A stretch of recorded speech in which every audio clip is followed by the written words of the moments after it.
السلام عليكم كسر دو حق دمشترنا كصابسن كينيا dalkan jaarkan haya Kenya dhammaan bulshooyinka Soomaaliyeed waan salaamay ka hor intaan u gudbin mowduuca fadlan riix calaamada subscribe-ka sidoo kale guji gambalaalka si ay ku soo gaaraan daawashada aan soo gelin YouTube-ka.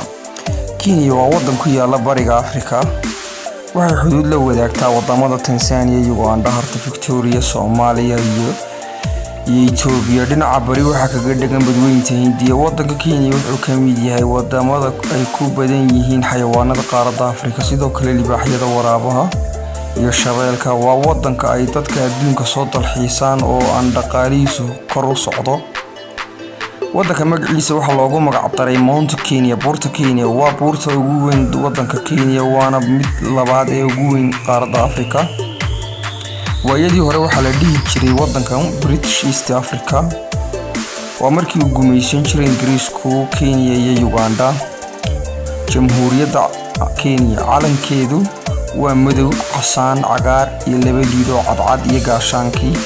calanka oo laga soo xigtay calanka ururka ka dhisan Kenya marka magaciisa la soo gaabiyo loo yaqaano KANU oo macnaheedu yahay Kenya African National Union.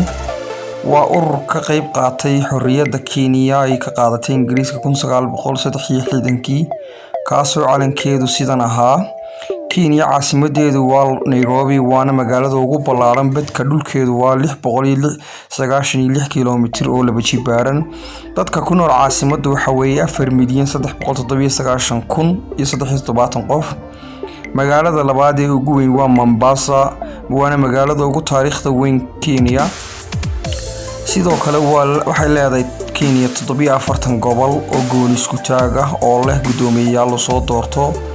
Kenya badka dhulkeedu waa 580 kiiloomitir, 580,000 kiiloomitir, 367 kiiloomitir oo isku wareega oo macnaheedu laba jibaaran. Kenya waa dalka 48aad ee ugu dhulka weyn adduunka. tirada dadka Kenyaanka waa 47.6 milyan waana dadka 29aad ee ugu dadka badan adduunka. luqadaha rasmiga ah waa Swahili iyo English. luqadaha qowmiyaduhuna waa Kikuyu, Lohya, Loyu, Kalenjin, Kambo, Somali, Kisumu, Meru. Kenya xukunkeedu waa jamhuuri. madaxweynuhu waa Uhuru Kenyatta. madaxweyne ku-xigeenkuna waa Kalonzo. ra'iisul wasaaruhuna waa Raila Odinga. afhayeenka baarlamaankana waa Knut. gudoomiyaha maxkamadda sarena waa William Monki. xorriyadda waxay ka qaadatay Ingiriiska 12 Disembar 1963. waxay jamhuuriyad laga dhigay 12 Disembar 1964. waad ku mahadsantahay sida quruxda badan ee aad u daawatay muuqaalkan. fadlan taabo calaamada subscribe-ka gambaleelkan riix si ay ku soo gaaraan muuqaalada aan soo gelino bartayda YouTube-ka. assalaamu calaykum waraxmatullaahi wabarakaatuh.